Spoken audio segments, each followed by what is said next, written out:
గురుగారు ఈ పరాభవ నామ సంవత్సరంలో మీనరాశి వారికి ఎలా ఉండబోతుంది అంటారు? మీనరాశి వారికి ముఖ్యంగా మనం చూసినట్లయితే కనుక ఆదాయం 14, వ్యయం 11, రాజపూజ్యం 7, అవమానం కూడా 2. ఓకే. ఇలాగా స్థితిగతులు. ఇది వ్యక్తిగత జాతకం కాదు. ఇది కేవలం ఏందంటే ఆ రాశిలో తిరిగేటువంటి గ్రహాల యొక్క స్థితిగతుల ప్రకారంగా సంవత్సరం మొత్తం కూడా కాలిక్యులేషన్ చేసి ఒక రాశిగా తీసుకొని అప్పుడు మనం ఏ పర్సెంటేజ్‌లో ఉందో దాన్ని మనం గణిత ప్రకారంగా తీసిందే. ఇది వ్యక్తిగత జాతకం అయితే కాదు. ఎవరు కూడా దీని గురించి సందేహించే అవసరం లేదు. దిగులు పడే చేయాల్సిన అసలు అవసరం లేదు. ఏదైనా ఉంటే వ్యక్తిగత జాతకం అయితే తీసుకొస్తే దాని ప్రకారంగా వారికి ప్రెడిక్షన్ అయితే ఉంటుంది. దానికి సమస్య వారి గోచార ప్రకారంగా చెప్పేదానికైతే ఉంటుంది. ఇక మీనరాశి వారికి అయితే శని భగవానికి అశుభ దృష్టి అయితే ఖచ్చితంగా ఉంది. ఆ శనితో పాటు 12వ స్థానంలో ఉన్నటువంటి రాహు భగవానికి అశుభ దృష్టి అయితే సంవత్సరం మొత్తం కూడా కొనసాగుతూ ఉంటుంది. కేతువు అయితే మాత్రం 6వ స్థానంలో ఖచ్చితంగా వీరికి కొనసాగుతూ ఉంటుంది. 8వ స్థానంలో ఉన్నాడు కాబట్టి అక్కడ కొనసాగుతూ ఉంటుంది. ఇక వీరి యొక్క అశుభ దృష్టితో పాటు గురు యొక్క శుభ దృష్టి, శుక్రుని యొక్క శుభ దృష్టి, రవి యొక్క శుభ దృష్టి కూడా వీరికి మంచిగా ఉన్నాయి. కాబట్టి ఏదైనా వ్యాపార వృద్ధి చేయాలనుకుంటే కనుక మెడికల్ రంగంలో బాగుంటుంది, ఫైనాన్స్ సెక్టర్లో బాగుంటుంది, సిటీ పాటలు వేసుకునే దాంట్లో బాగుంటుంది, ట్రావెల్స్ రంగంలో చాలా అద్భుతంగా ఉంటుంది, ఫ్లైట్స్ వాటి దాంట్లో ఇన్వెస్ట్ చేసుకుని చాలా బాగుంటుంది. ఇక వీరు మెడికల్ కానీ లేదా మెడికల్ షాప్స్ కానీ, డయాగ్నోస్టిక్స్ కానీ, లేకుంటే కనుక హాస్పిటల్స్ రంగంలో డాక్టర్గా కూడా వీళ్ళు ఇన్వెస్ట్ చేసుకుంటే చాలా అద్భుతంగా ఉంటుంది. కాబట్టి అలాంటి ప్రయత్నాలు చేసుకోవచ్చు. నిరుద్యోగులకి అయితే కనుక మెడికల్ షాప్స్ లాంటి వాటిలో పని చేసుకోవచ్చు. అలాంటి మార్కెటింగ్ రంగాలు కూడా వీరికి అద్భుతంగా ఉంటాయి. ఏదైనా మల్టిమేన్ చేసుకునే మార్కెటింగ్ కూడా వీరికి బాగుంటుంది. కాబట్టి ఫైనాన్స్ సెక్టర్ కూడా వీరికి అద్భుతంగా ఉంటుంది. ఇన్సూరెన్స్ వాటిలో చాలా అద్భుతంగా ఉంటుంది. అలాంటి ప్రయత్నాలు వీరు చేసుకోవచ్చు. అలానే వీరికి ఇన్సూరెన్స్ కాకుండాను ఎక్స్పోర్ట్ ఇంపోర్ట్ రంగాల్లో కూడా వీరికి అద్భుతంగా ఉంటుంది. ఇలాంటి ప్రయత్నం చేసుకుంటే కనుక ఈ నిరుద్యోగులకి ఈ సంవత్సరం పరాభవ సంవత్సరం కలిసి రాబోతుంది. అది అయితే ఏప్రిల్ తర్వాత వీరికి కలిసి వస్తుంది. ఇక విదేశాలకు వెళ్ళాలంటే మాత్రం ఆగస్టు తర్వాతనే వీరికి ఉంటుంది.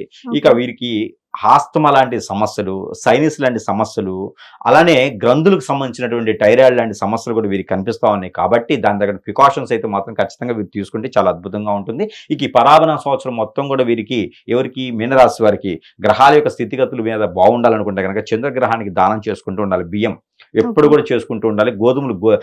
మనకి గోధుమలు కూడా దానం చేసుకుంటూ ఉండాలి. ఇక గోధుమలే కాకుండా బియ్యమే కాకుండా జొన్నలు, సజ్జలు, రాగులు, కొర్రలు ఇలాంటివన్నీ కూడా ఒక పావుకిలో చొప్పును తీసుకొని అవన్నీ కూడా తీసుకుని వెళ్ళి ఎక్కడైనా నది, వాగు, ఏరు, సెలయేరు, బ్రహ్మగుండాల దగ్గర స్నానం ఆచరించేసి ఆ స్నానం ఆచరించిన అనంతరం వేసినటువంటి బట్టలు కూడా దానిలో తీసుకెళ్ళినటువంటి అన్ని చిరుధాన్యాలు కూడా దానిలో పోసుకోవాలి. ఎలాంటి గ్రహదోషాలను సెమింగ్ చేసి ఆ గ్రహదోషాలు పోయేలాగా, పితృదోషాలను పోయేలాగా, కాలసర్పదోషం, నాగదోషం, కుజదోషాలు ఏమున్నా కూడా ఇంతటితో వెళ్ళిపోవాలి అని చెప్పేసి తలుచుకొని అవన్నీ వదిలేసిన తర్వాత ఒడ్డుకు వచ్చేసిన తర్వాత 4 ఒత్తులు వేసేసి ఒక దీపారాధన చేసుకుంటే కనుక అద్భుతంగా ఉంటుంది. ఏ స్వామివారైనా చేసుకోవచ్చు. ఇకపోతే వీరికి ప్రతి మాసంలో కూడా ఒక్కరోజు ఏకాదశి రోజైనా లేదా పౌర్ణమి రోజైనా సరే ఆవుకి గోధుమ రొట్టెలు ఉప్పు వేయకుండా చేసినట్టు గోధుమ రొట్టెలు తినిపిస్తే చాలా అద్భుతంగా ఉంటుంది. ప్రతినిత్యం కూడా వీరు కళ్ళుప్పు ఉంటుంది, దొడ్డుప్పు అంటారు. ఆ దొడ్డుప్పు ఒక చిటికెడు తీసుకొని వీరికి వీరే తల చుట్టూతో తిప్పేసుకొని షింకులు వేసేసుకొని వాటర్ కొట్టేసుకోవచ్చు. రోడ్డు మీద ఎక్కడైనా వేసేయచ్చు, రోడ్డు పక్కన కాలువలు వేసేయచ్చు. అలా చేస్తే కనుక నరదిష్టి నరకోశ కూడా దగ్గర ఉండదు, దూరంగా వెళ్ళిపోతా ఉంది. ఇక భార్యాభర్తల మధ్యన ఇబ్బంది కలుగుతుంది అంటే కనుక ఉదయం చెట్టు చంద్రకిరణ పడేలాగా వెండి గ్లాసులో కానీ గాజు గ్లాసులో కానీ పాలు కాచి చల్లార్చినటువంటి గేదె పాలు తీసుకొని దాంట్లో కుంకుమ పువ్వు, తేనె వేసినటువంటి కిరణాలు ఆ చంద్రకిరణాలు పడేలాగా ఉంచేసి ఆ కిరణాల తర్వాత భార్యాభర్తలు తాగినట్టయితే కనుక భార్యాభర్తల మధ్య గొడవ రాదు. ఇక పెళ్లి కూడా అవ్వలేదు అనుకుంటే కనుక సుబ్రహ్మణ్య స్వామికి అభిషేకం చేసుకుంటే పెళ్లి కూడా అయ్యేటువంటి యోగ్యత ఉంటుంది. ఇంకా కూడా వ్యక్తిగత జాతకం కావాలంటే పరిశీలన చేసుకున్నట్టయితే కనుక సంప్రదిస్తే వ్యక్తిగత జాతక ప్రకారం అయితే ఉంటుంది. అన్ని కూడా జాతకంలో కనపడవు, అన్ని కూడా జాతకాల్లో ఉండవు. ఇక ఒక్కొక్కటి విషయం కావాలంటే వ్యక్తిగతంగా ఫోటోనో జాతకమో పంపిస్తే దాని ప్రకారంగా మనం ప్రెడిక్షన్ ఇచ్చేదానికైతే అవకాశం ఉంటుంది. ధన్యవాదాలు గురుగారు. హిట్ టీవీ యాప్, ఇందులో short news, live news, entertainment shows, movies, digital magazines తో పాటు మీ జిల్లా వార్తలను కూడా ఫ్రీగా చూడొచ్చు. ఇంకెందుకు ఆలస్యం, వెంటనే హిట్ టీవీ యాప్ ని డౌన్లోడ్ చేసుకుని ఫ్రీగా ఎంటర్టైన్మెంట్ పొందండి. Hit TV app. Hit TV app. Please download hit TV app. Hit TV app ని ఫ్రీగా డౌన్లోడ్ చేసుకొని ఎంజాయ్ చేయండి. మీకు నచ్చిన ఎంటర్టైన్మెంట్ కోసం హిట్ టీవీ యాప్ ని ఫ్రీగా డౌన్లోడ్ చేసుకుని ఎంజాయ్ చేయండి. హిట్ టీవీ యాప్ ని డౌన్లోడ్ చేసుకుని ఆస్వాదించండి, ఆశీర్వదించండి. ఇంతమంది సెలబ్రిటీలు హిట్ టీవీ యాప్ ని డౌన్లోడ్ చేసుకోండి అని చెప్తున్నారంటే ఎంత మంచి యాప్ ఆలోచించండి.